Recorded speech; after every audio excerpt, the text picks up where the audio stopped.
नमस्कार।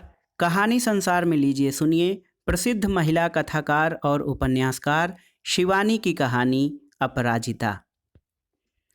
आरती ने अपना चेहरा दर्पण में देखा और फिर सिहर कर दोनों हाथों से अपना मुंह ढांप लिया। दर्पण में अपने सांवले साधारण चेहरे के साथ उसे उसी प्रतिबिंब की प्रेत छाया फिर त्रस्त कर गई थी जिसने उसे कई रातों से सोने नहीं दिया था। यह अदर्शी प्रतिबिंब उसे बार बार अंगूठा दिखाकर कह रहा था, क्या खाकर मेरी बराबरी करोगी आरती सक्सेना।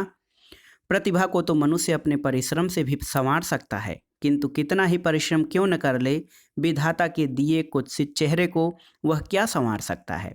देख लिया है ना मेरा चेहरा, मेरे यौवन मेरे सौंदर्य के सम्मुख अब क्या तुम्हारी अप्सरी टिक सकती है। आरती की सूजी आंखों की पलकें अभी भी अश्रुसिक्त थीं। क्या कहेगी वह अब अपने मित्रों से, फिर मित्र भी क्या उसके साधारण स्तर के थे। वह कुछ भी न कहे तब भी उसके उदास चेहरे की एक एक रेखा को वे खुली पुस्तक सा ही बाँच लेने में समर्थ थे। आरती की असाधारण प्रतिभा के स्तर के मित्र जुटाना भी सहज नहीं था। अपने गहन अध्ययन, अनुपम शौर्य और असाधारण योग्यता के ही कारण आज वह सचिवालय की उस ऊंची कुर्सी पर आसीन थी। इसी से उन्नत नासिका या कर्णचुंबी आयत नयनों के अभाव में भी उसका साधारण चेहरा एक अनोखी ही आभा से बुद्धिदीप्त रहता। वैसे देखा जाता तो वह देखने में साधारण ही नहीं, साधारण के स्तर से भी बहुत नीचे ही उतरती थी।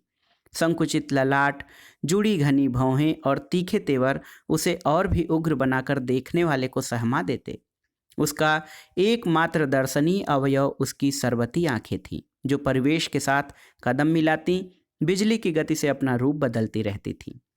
जहां प्रणयी पति को देखते ही उन बड़ी मद भरी आंखों में रस का सागर छलकने लगता, वहीं पर कलुआ जैसे कुख्यात तस्कर को कभी उन्हीं तरल आंखों के सहसा ज्वालामुखी बन उठे अग्निगर्भा तेज ने पक्षाघात का सा झटका दे दिया था।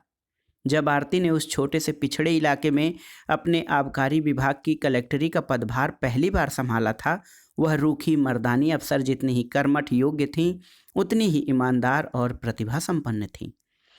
एक तस्कर ने तो उसे पकड़े जाने पर 50,000 के उत्कोच का प्रलोभन भी दिखाया था, किंतु शायद वह रुपए के लिए निरीह संपन्न महाजनों के प्राण हरने वाला हृदयहीन डकैत नहीं जानता था कि रुपए के मोह ने आरती सक्सेना को कभी उसकी कर्तव्य निष्ठा से नहीं डिगाया।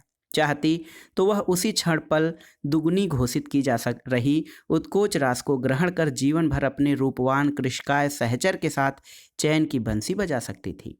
फिर तो रात आधी रात को किसी की सुदूर स्थित ग्राम में तस्करों के अड्डे का संधान पाते ही वह गुर्राती भूखी नरभक्षिणी सी ही शिकार की खोज में निकलने लगी।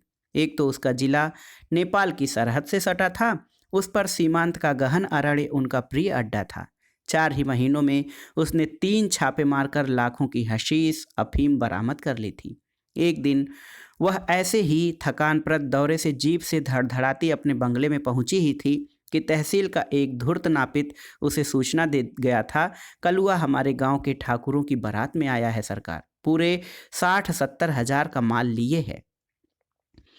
कलुआ के आतंक ने उन दिनों समीपस्थ प्रत्येक गांव को थर्राकर रख दिया था। वह एक कुख्यात तस्कर ही नहीं, एक नृशंस डकैत भी था। दिन दहाड़े समृद्ध ग्रामीणों के यहाँ अपनी बहुमूल्य पोटलियां छिपा वह प्रतिवेशी गांवों की समृद्धि को किसी गर्त में छिपाए हड्डी के टुकड़े की भांति सूंघता, चोर कुत्ते सा ही पहुंच जाता और बल्लम भाले देसी बारूद के धमाके से पूरे ग्राम को आतंकित कर संपन्न श्रीमंत को भी पथ का भिखारी बना जाता। कहा जाता था कि उसके अचूक निशाने की कीर्ति से ही सहम कर कोई भी पुलिस की टुकड़ी उससे आज तक मोर्चा नहीं ले पाई थी। उसी अचूक निशाने के स्वामी को अपने अचूक निशाने से पराजित कर दुस्साहसी आरती सक्सेना ने अपने पूरे जिलों को अपनी खाकी ट्यूनिक की जेब में डाल दिया था। वह जब भी छापा मारने निकलती हमेशा मर्दानी वर्दी का ही परिधान धारण किए रहती। साड़ी के 6 गजी जंजाल में अपनी प्रशासकीय योग्यता को उलझाना उसे पसंद नहीं था, इसलिए उसने अपने एक शत्रु संधानी दौरों के लिए एक साथ कई खाकी वर्दियां सिला ली थीं। पौरुष को वह अपने अर्जित पौरुष से ही आज तक पराजित करती चली आई थी। वह इस बात का पूरा पूरा ध्यान रखती थी कि किसी नन्ही सी तुरपन से भी नारी की ललित ललाम छटा न छिटक पाए। दूर से देखने पर तो किसी भी अपरिचित को देखकर उसे किसी रोबदार गठीले पुरुष का ही भ्रम हो सकता था। एक बार तो उसके एक मित्र की नन्ही पुत्री ने कह दिया, हाय बुआ, आप अगर वो 8 आने वाली नकली मूछें लगा लें तो और भी अच्छी लगेंगी। कलुआ के अड्डे पर छापा मारने भी वह अपनी उसी मर्दानी वर्दी में निकल पड़ी थी। फिर जिस छल बल से वह साक्षात चामुंडा का रूप धारण कर उस चिक्षुर से मूर्छा लेने अपने गढ़ों सहित उस ग्राम में पहुंची और छिपकर पेड़ के पत्तों से एकाकार हो गई, यह घटना पूरे शहर में एक दंतकथा बन गई थी। विदेशी ठर्रे और बिनैले सुअर के तामसी अपच से उन्मत्त कलुआ बारातियों का मनोरंजन उसी गुणगाथा से कर रहा था। अजी यहाँ कैसे कैसे अफसरों को थूक चटा दिया। यह 3 कौड़ियों की मेहरारू क्या खाकर कलुआ से जूझेगी। सुई उछालकर भी अपने निशाने से उड़ा सकता है कलुआ। किसकी छाती में है इतने बाल जो इस छाती को बंदूक के धमाके से दागे। वह बड़े गर्व से अपनी लोमश छाती का प्रदर्शन कर ही रहा था कि पत्तों के गहन अंतराल से सन्नाटी गोली उसकी कनपटी का स्पर्श करती एक पल को उसकी बोलती बंद कर गई। फिर तो कलुआ का बीभत्स चेहरा और भी बीभत्स हो उठा था। देखते ही देखते विवाह का मंडप खाली हो गया। कच्ची मिट्टी के बने घरों के द्वार पटापट बंद हो गए। पर उस भगदड़ के बीच भी कलुआ अपनी वन केसरी की सी गर्जना से दिशाएं गुजारने लगा। मर्द है तो सामने आकर लड़, जनखों की तरह छिपकर गोली क्यों चलाता है। वह अब बंदूक ताने दांत पीसता शत्रु के सरसंधान की दिशा को ढूंढने लगा था। मर्द न होकर वह जवां मर्द के ही साहस से पेड़ से कूद गई थी। आमने सामने की टक्कर में पहली बार उस अचूक निशानेबाज का निशाना आरती के कंधों को छूता व्यर्थ निकल गया था। उसका एक कारण और भी था, जिसने सर्वदा पुरुष प्रतिद्वंदी को ही आग उगलती आंखें देखी थी। वह एक क्षण को उस अंधकार में किसी वन्य पशु की सी जलती उन आंखों के अस्वाभाविक तेज से सहसा चौकन्ना हो गया था। फिर उत्तेजना, क्रोध और पेड़ से लगाई गई ऊंची छलांग ने आरती का ढीला बंधा जूड़ा खोलकर कंधों पर बिखेर दिया था।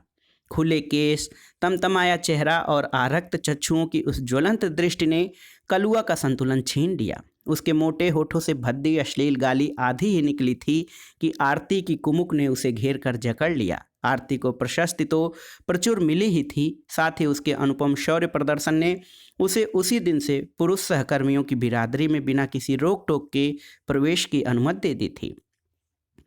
उसकी स्वयं की महिमा के साथ साथ फिर निरंतर उसके पद की गरिमा भी बढ़ती ही चली गई थी। कुछ अंशों में आरती की योग्यता को उसके सुखी दाम्पत्य जीवन ने ही घिस मांचकर और भी परिष्कृत कर दिया था। उसके निकटतम मित्रों को भी कभी कभी आश्चर्य होता कि एकदम ही अनमोल जोड़ी होने पर भी दोनों में स्वाभाविक खटपट तो दूर, सामान्य सी बहस भी कभी नहीं होती थी। लगता था दोनों ने ही बड़ी समझदारी से कुछ ऐसा समझौता कर लिया था कि उनके जीवन में एक दर्शनीय मशीनी तत्परता आ गई थी।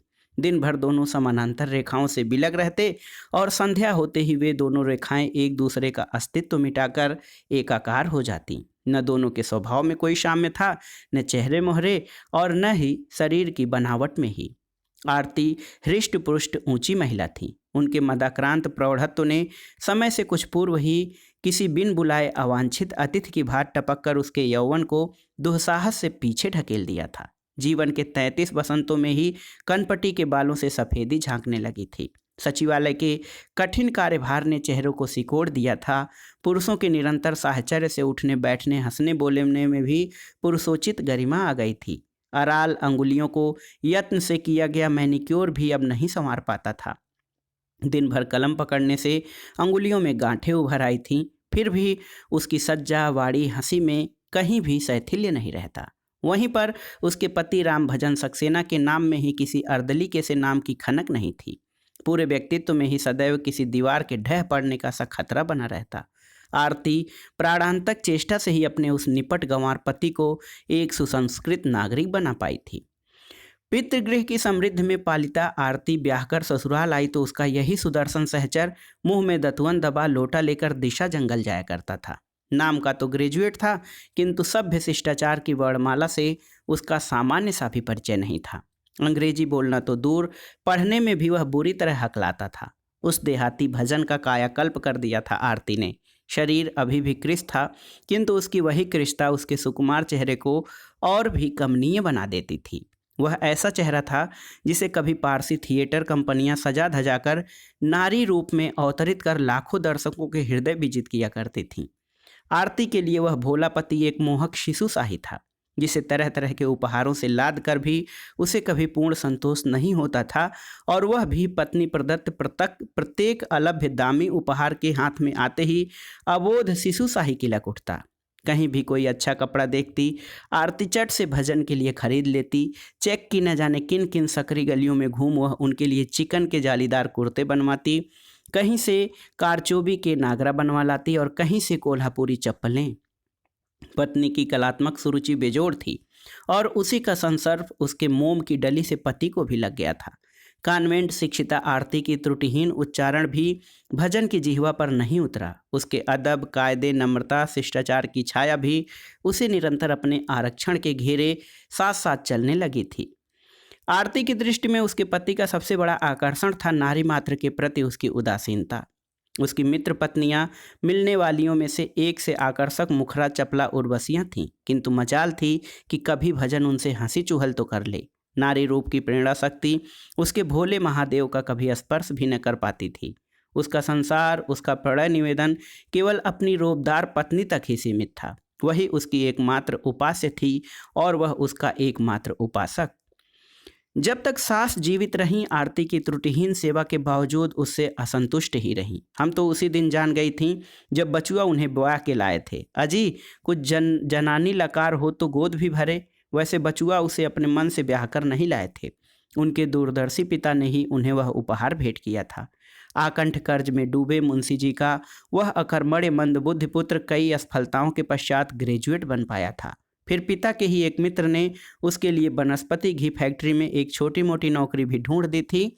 जब कर्जदारों ने मुंशी जी के द्वार खटखटाकर कुंडी का लगभग उन्मूलन ही कर दिया और गिरवी पड़े मकान की कुर्सी का भय उन्हें बुरी तरह त्रस्त कर रहा था, तभी यह रिश्ता आया था। पहले तो वह चौंके, फिर उनका विवेक जागृत हो गया। रिश्ता उन्हें मंजूर था, पर तगड़े तिलक के अतिरिक्त अपने सुदर्शन पुत्र की अंतिम नीलामी बोली में वह चाहते थे कि समधी उनका पूरा कर्ज उतार कर बंधक पड़ा पुश्तैनी मकान भी छुड़ा दें। आरती के पिता अवकाश प्राप्त जिलाधीश थे, किंतु अवकाश प्राप्ति पूर्व नौकरी ने उन्हें जिन जिन जिलों का सम्राट बनाया, वहाँ वहाँ से उन्होंने महमूद गजनबी की सी हृदयहीनता से लूट पाट कर यथेष्ट समृद्धि बटोरी थी। फिर आरती उनकी एकमात्र संतान थी। यह विधाता का सरासर अन्याय था कि पुत्री के चेहरे को वह सामान्य सा लावण्य भी प्रदान नहीं कर सके थे, तो नहीं तो आज पढ़ी लिखी पुत्री को उन्हें ऐसे बहाना पड़ता। सुदर्शन जामाता के कमनीय चेहरे पर रेज कर ही उन्होंने यह रिश्ता भेजा था। बुढ़ा डायबिटिक था और बुढ़िया को दिल का पुराना रोग था। आखिर सास ससुर कितने दिन जिएंगे। ईश्वर ने चाहा तो कुछ ही दिनों में बेटी का मैदान साफ हो जाएगा और वे भजन को गृह जमाता बना अपने गृह का अस्थायी सदस्य बना लेंगे। किंतु जब उनकी काल्पनिक योजना साकार हुई तो उनके भजन को अस्थायी सदस्य बनाने के अपने सपने मिट्टी में मिल गए। माता पिता को एक साथ ही ट्रेन दुर्घटना में खोकर आरती विक्षिप्त सी हो गई थी, किंतु कठिन से कठिन परिस्थितियों से भी उसने आज तक कभी हार नहीं मानी थी। ससुराल का बेढंगा मकान बेच उसने पिता की कोठी को किराए पर उठा दिया। फिर पति की नाम मात्र की नौकरी छुड़वा उसे साथ लेकर वह अपनी नौकरी संभालने चल दी। भजन का वास्तविक कायाकल्प उसके इसी निरंकुश राज्यकाल से आरंभ हुआ था। उसकी अप्रतिम खिसियाई हंसी को बरबस धारण कराए गए मौन व्रत ने मिटा दिया। अकारण की गुनगुनाहट और बीच बीच में कंधे उचकाने के बद अभ्यास को भी रोबदार पत्नी की कनखियों की मार ने सदा के लिए मुक्ति दिला दी। यही नहीं, रात रात पढ़ाकर आरती ने उसे न जाने कब यम्मे की परीक्षा भी ठेल ठाल कर उत्तीर्ण करा दी। फिर तो अपनी मित्रमंडली में वह अपने पति का परिचय पठन पाठन प्रेमी विद्वान के रूप में देने लगी। इन्हें क्या कभी कभी अपनी रिसर्च से फुर्सत मिलती है? जब देखो तब मोटी मोटी किताबें लिए किसी कोने में बैठे रहते हैं। वास्तविकता एकदम उसके कथन के विपरीत होती।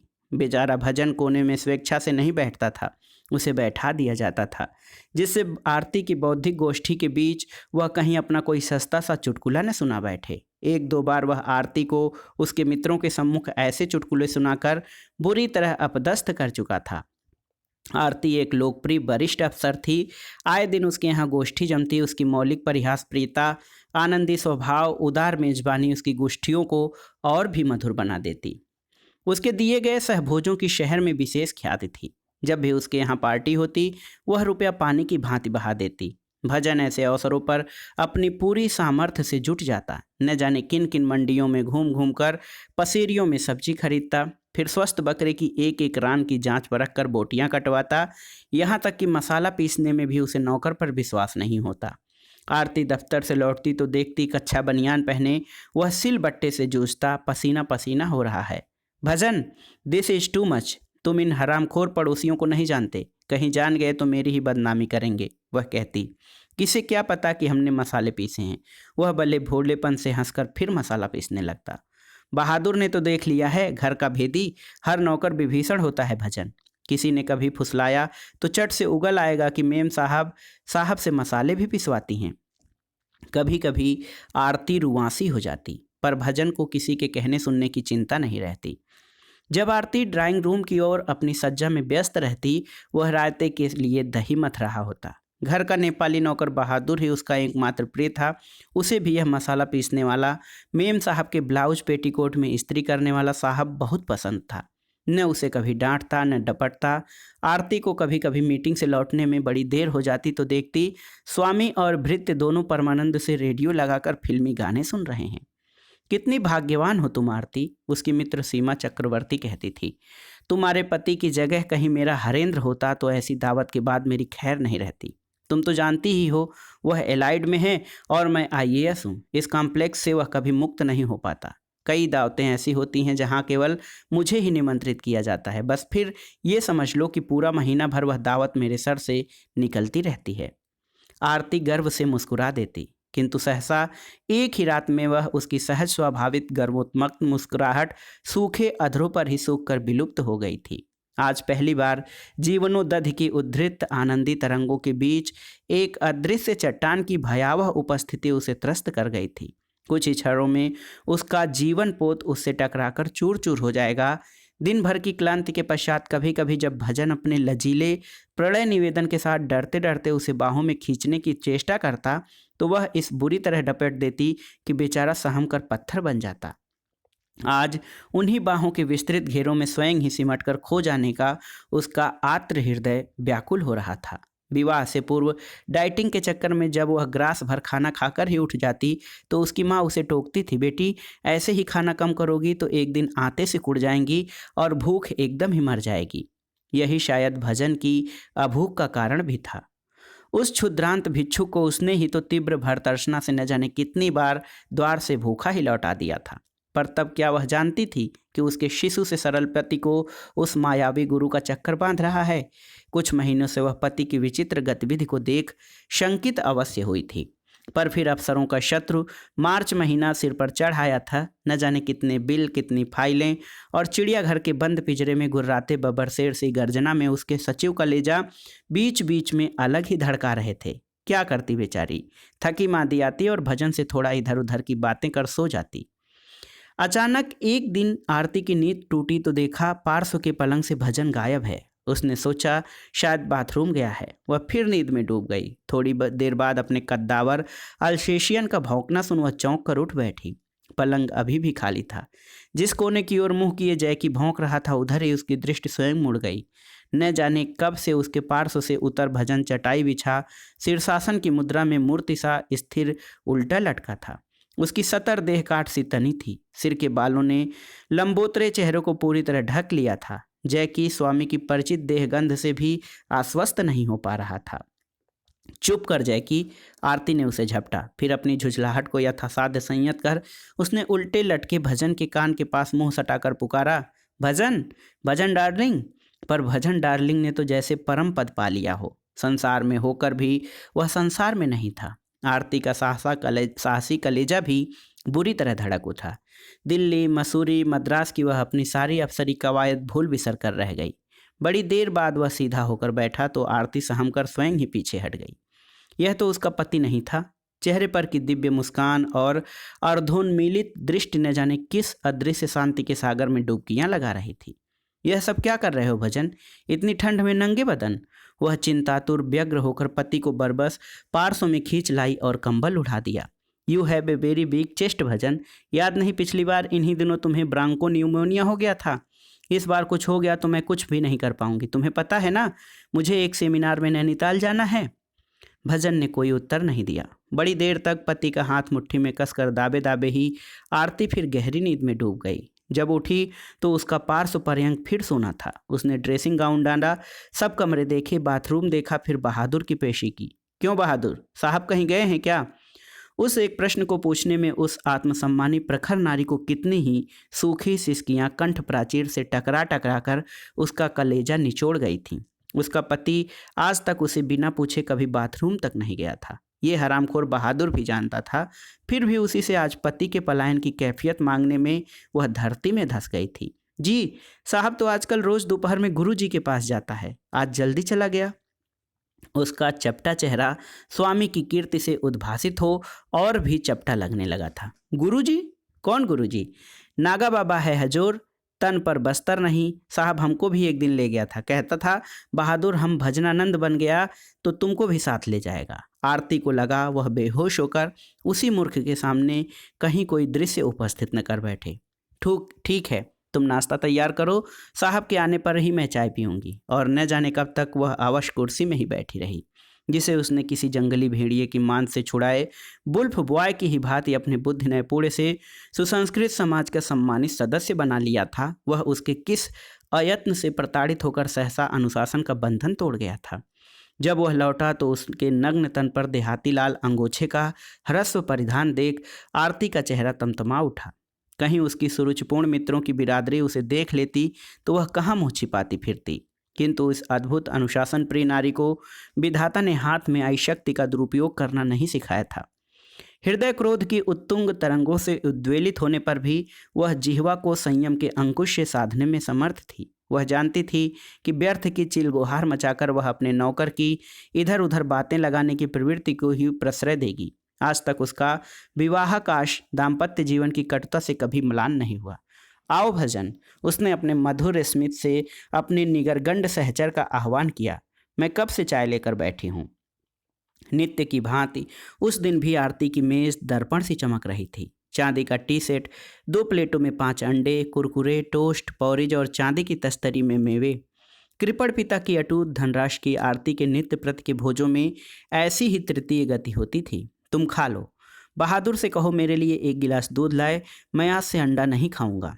स्वर की अस्वाभाविक दृढ़ता ने आरती के कलेजे में खंजर सा धंसा दिया। ऐसा दुस्साहस जिसने इतने वर्षों से कभी धेला भी कमा कर नहीं दिया, वह आज कह रहा है कि वह यह नहीं खाएगा। वह नहीं खाएगा। उसके टुकड़ों पर पलने वाले देहाती लंठ गवार की ऐसी स्पर्धा, किसने उसके इस नम्र अश्व को ऐसा अबाध्य बना दिया कि वह लगाम मुंह में ले ही नहीं रहा था। फिर भी आरती बिना कुछ कहे चुपचाप नाश्ता करती रही। दूध पीकर वह बिना उससे कुछ बोले ही जाने लगा तो पल भर के लिए ठिठका। आरती, आज मैं रात तक लौटूंगा। स्वामी जी के यहाँ बनारस से उनके गुरु भाई आ रहे हैं, तुम खाना खा लेना। स्तब्ध आरती हाथ पर हाथ धरे बैठी ही रही थी। उसकी अप्सरी विद्या वैभव व्यर्थ होकर उसे विद्रूप का अंगूठा दिखा रहे थे। वह फिर उस दिन भूखी ही दफ्तर चली गई थी। जीवन में पहली बार अपनी निरीह व्यवस्था पर दया आ रही थी। खटाखट मशीनी गति से फाइलों को निपटाने में आज तक उसकी अपूर्व ख्याति थी, किंतु आज मेज पर फाइलों का अंबार लगा था और उसकी शक्ति ही चुक गई थी।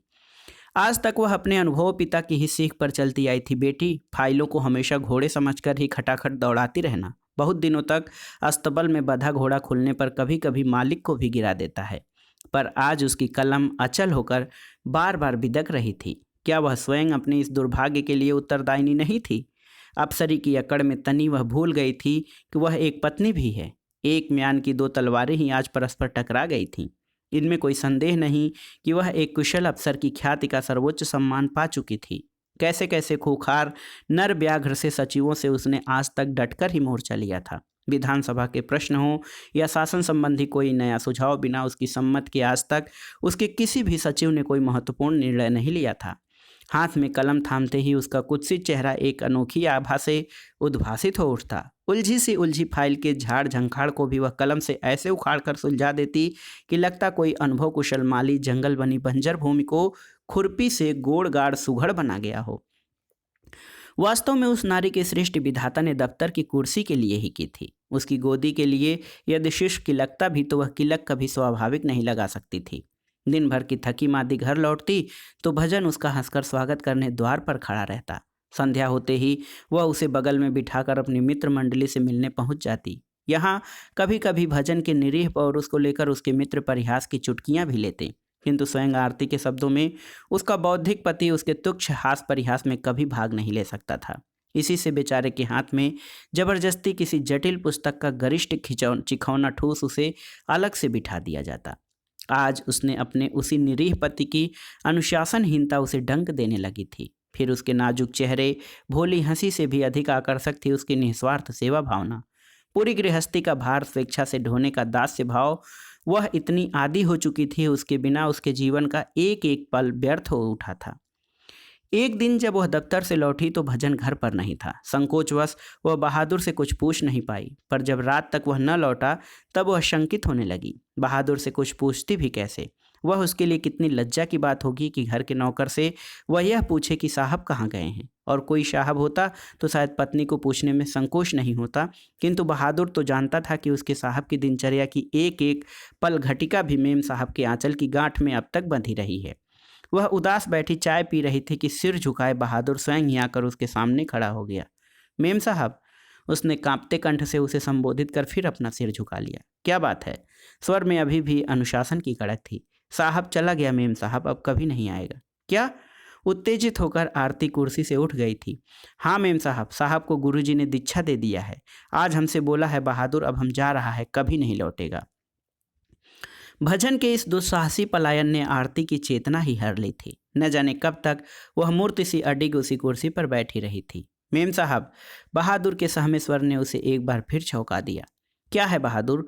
उसने अपने उद्वेलित हृदय की उमड़ती तरंगों को अपने संयत कठोर स्वर से दबा दिया। मेम साहब, घर से तार आया है, माँ बहुत बीमार है, आज की गाड़ी से ही जाना होगा। ठीक है, तुम जा सकते हो। बहादुर आश्चर्य से अपने उस सन की मालकिन को देखता ही रह गया था।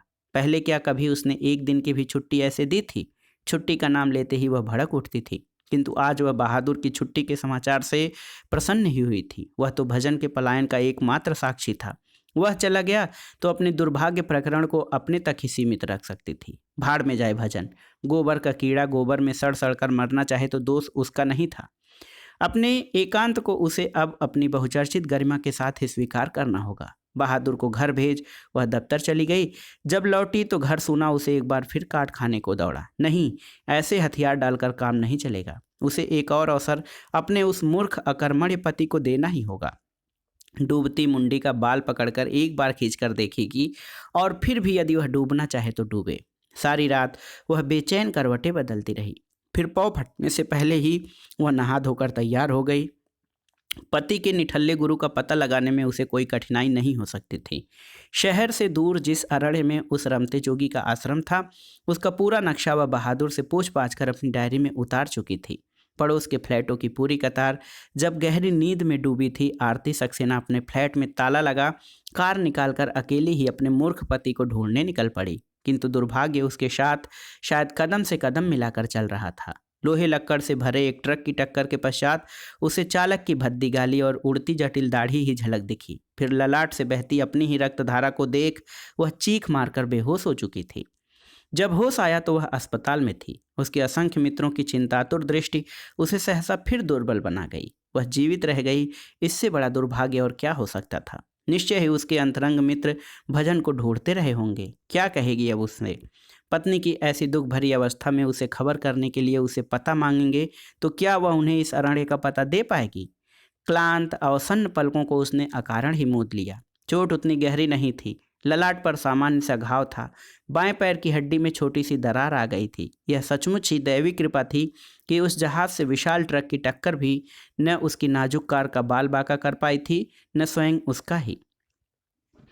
उसके मित्रों ने ही कार की मरम्मत करा दी और 15 दिनों में वह स्वस्थ होकर घर लौट आई। इसी बीच मित्र उससे बार बार भजन का पता पूछते रहते। एक पत्र तो उन्हें लिखना ही चाहिए। तार आप भले ही न दें, आप पर इतनी बड़ी विपत्ति आई है, न नौकर है न कोई आदमी, हमारा भी तो कुछ कर्तव्य है। भजन आएगा तो क्या कहेगा? नहीं नहीं, आरती बड़े ही चातुर्य से उन्हें समझा बुझाकर शांत कर देती। आप लोग भजन को नहीं जानते। एक तो यूरमैटिक हार्ट का मरीज रह चुका है। मुझे कभी छींक भी आती थी तो पगला जाता था। इतने दिनों बाद तो बेचारों को एकांत अध्ययन का अवसर जुटा है। मैं उसका पता नहीं दे सकती। और फिर अब तो एकदम ठीक हूँ। कभी कभी उसका अद्भुत अभिनय स्वयं उसे ही अभिभूत कर देता। कौन कह सकता था कि 1 महीने से उसकी एक एक निद्राहीन रात्रि शून्य वातावरण में सिसकते ही गुजर गई है। उसकी भूख, प्यास, नींद सब कुछ उसका जीवन नवीन सन्यासी अपने साथ ही हर ले गया था। दिन तो दफ्तर में कट जाता, संध्या को वह द्वार बंद कर भजन के एक एक कपड़े को घंटे तक सहलाती सूंघती सिसकती रहती। मित्रों को वह कब तक अपनी व्यर्थ कैफियत से फुसला सकती थी।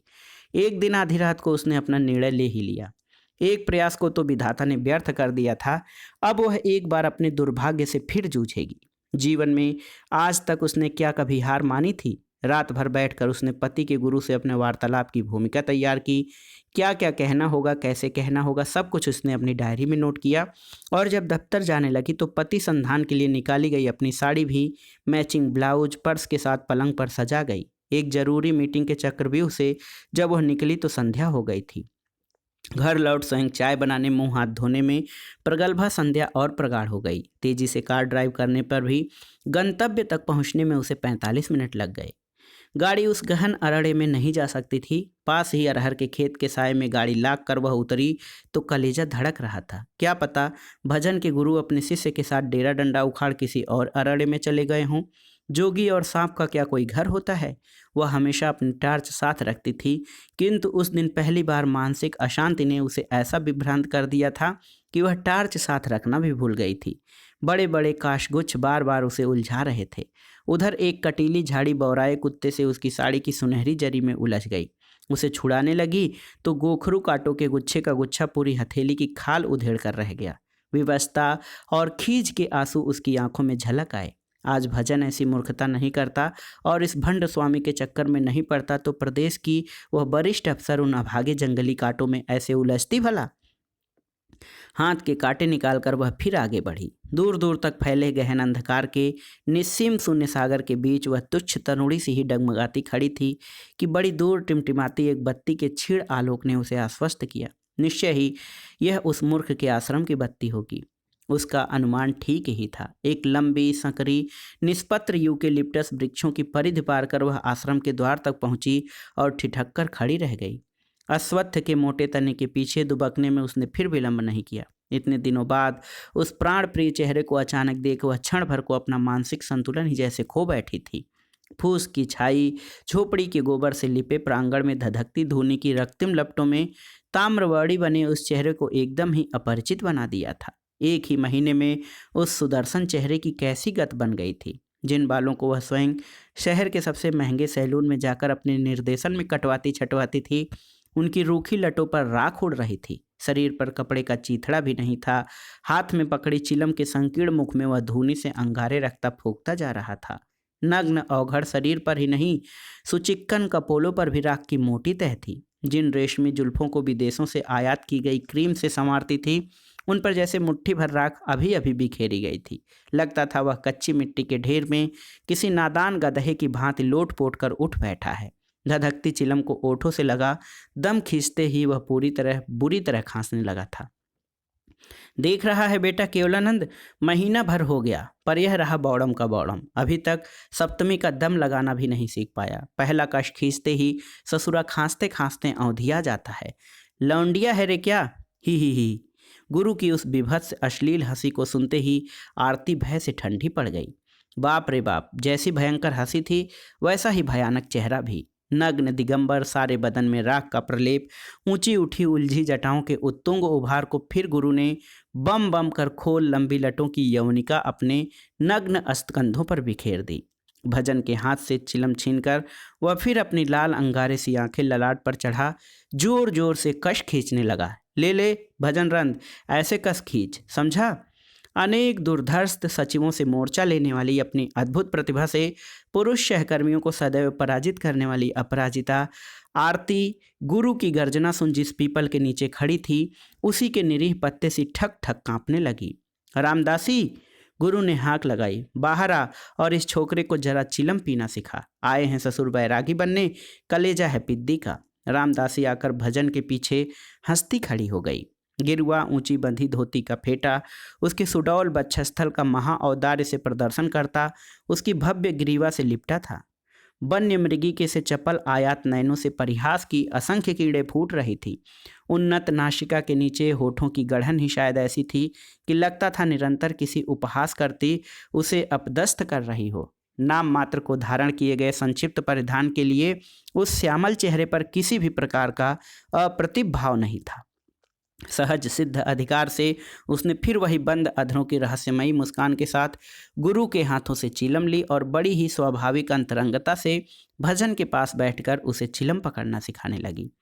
उस रससिक्त शिक्षा के बीच फिर उस गुरु के उस दूसरे संड मुसंड नंग धड़ंग चेले केवलानंद ने क्या कहा वह सुन नहीं पाई, पर लावण्यमयी रामदासी वैराग्य की नींवें ढहाती चिलम सहित भजन के कंधों पर लुढ़क गई। आरती का आहत नारित्व सहसा चोट खाई नागिन सा ही फन उठाकर फुफकार पड़ा। वह तेजी से बढ़ती धूनी की रक्तिम धूम्र रेखा को चीरती बिना किसी ओर देखे भजन के सामने तनकर खड़ी हो गई। भजन, चलो घर। उसे आज भी अपने अनुशासन पर दृढ़ विश्वास था।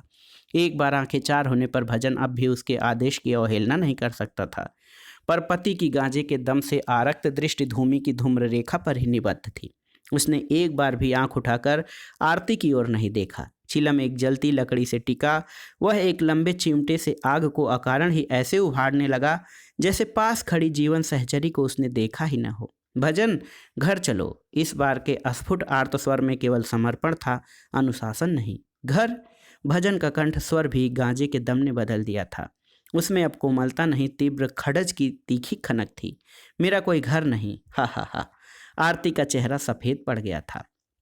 क्या कहते हो भजन, तुम्हारा कोई घर नहीं? इस बार शोकाकुला आरती की आंखों से अविरल अश्रुधारा बहने लगी। उसने अपनी विवशता इतनी असह्य कभी नहीं लगी थी। पहली बार उसे लगा कि उसके बाह्य आवरण के बीच उसकी ऊंची नौकरी, उसकी प्रतिभा, उसकी ख्याति के बीच केवल पत्नी भाव की ही धारा निरंतर बहती रही थी। उसी धारा में उसके जीवन की सार्थकता थी जिसे वह आज तक एक क्षीण धारा ही समझती रही थी। वह आज उसके विवेक, संयम, लज्जा, बाह्य आडंबर के रोड़े पत्थरों को ठेलती फूटकर बाहर निकल पड़ी थी। संसार का कोई भी समर्थवाद अब उसके बेग को अवरुद्ध नहीं कर सकता था। उसी क्षण रामदासी चिलम उठाने झुकी। दूर से देखने पर वह जितनी आकर्षक लगी थी, नैकट्य से उसके प्रफुष्टित यौवन का आकर्षण आरती को उतना ही घातक लगा। निश्चय ही यही दुराचारणी उसके निर्बुद्ध पति के विनिपात की मूल उत्सभूमि थी। क्रोध से आरती की नासिका का अग्रभाग फटक उठा। तमतमाया चेहरा फिर कठोर हो गया।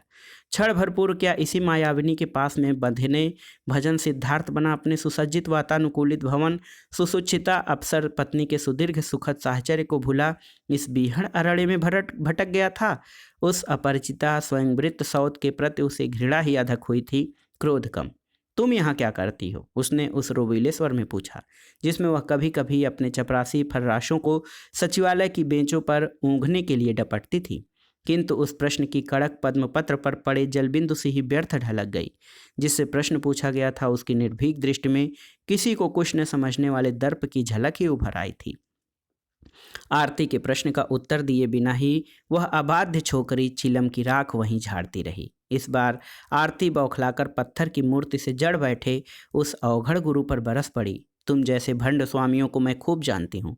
एक बार आजमगढ़ में ऐसे ही आश्रम में मैंने छापा मारकर सेरों अफीम बरामद की थी। जवान छोकरियों को अपने इस आश्रम में बटोर तुम कैसी दीक्षा दे रहे हो, इस छोकरी को देखते ही समझ गई हूँ। अब तक निर्लिप्त विरोध भाव से अडिग बैठी अवधूत की राख से ढकी पलकें सहसा खुल गई। दहकते अंगारे सी दृष्टि में यदि जलाने की शक्ति होती तो आरती सक्सेना उसी क्षण भस्म होकर राख हो जाती। माई, क्रोधी गुरु की आंखें ललाट पर चढ़ गईं। लंबा चिमटा उसने जोर जोर से जमीन पर ऐसे पटका जैसे क्रुद्ध अविवेकी भीड़ को डराने कोई पुलिस अधिकारी हवा में गोली चला रहा हो। जानती है तू किससे बात कर रही है? हाँ हाँ जानती हूँ। उत्तेजित आरती बुरी तरह हाँफने लगी थी। एक ऐसे धूर्त चोट्टे से जो लोगों की सुखी गृहस्थी उजाड़ योग में नहीं भोग में लिप्त है। निकल जा यहाँ से। भजन का गुरु अब पूरी विभत्स नग्नता का निर्लज्ज प्रदर्शन करता चिमटे सहित खड़ा हो गया, किंतु तेजस्विनी निर्भीक आरती भी सिंहनी सी ही तनी खड़ी थी। ठीक है भजन। उसने नग्न गुरु की ओर दृष्टिपात किए बिना ही अपने पति को लक्ष्य कर अपना अंतिम अग्निबाण चलाया। तुम शायद भूल गए हो कि कानून की दृष्टि में तुम अभी भी मेरे पति हो। तुम्हें जाना ही है तो कायदे से कानून को संतुष्ट कर ही जा सकोगे, समझे? और उस क्रिया में मैं तुम्हारे इस ढोंगी पाखंडी गुरु और तुम्हारे इस संगिनियों को किस आश्रम की हवा खानी होगी वह शायद मुझे बताना ही नहीं पड़ेगा। इतना कहकर वह फिर तेजी से पलटकर निकल गई थी। घर लौटते ही उसकी गर्भोक्ति उसे स्वयं ही व्यर्थ लगने लगी। कानून की शरण में जाने का अर्थ था अपने गंदे कपड़ों की मलिन पोटली सबके सामने खोलना। काश वह माँ होती, उसके जीवन की रिक्तता आज इतनी असह्य नहीं होती। विवाहित जीवन की अनेक स्मृतियों के दंश उसे सहसा पागल बना गए। विधाता उसे यह किन पूर्वकृत पापों का दंड दे गया था। एक बात वह खूब समझ गई थी, गुरु और नवीन वैराग्य सहचरी की उपस्थिति में उसके भोले पति का प्रत्यावर्तन असंभव था। पर जैसे भी हो, एक बार उसे एकांत में ही घेरना होगा। बहुत संभव था कि उसकी दी गई धमकी से त्रस्त हो गुरु महाराज रात ही रात में चेले चेलियों सहित कहीं चल दे। यही उधेड़बुन रात के 3 बजे आरती को फिर उसी अराड़े में खींच ले गई।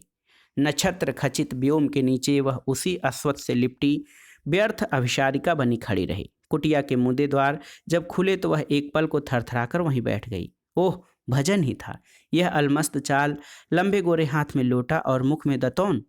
वर्षों पूर्व के देहाती हनीमून की स्मृति एक बार फिर आरती को बौरा गई। जब वह नई नई ब्याह कराई थी तो भजन ऐसे ही तो दिशा जंगल जाया करता था।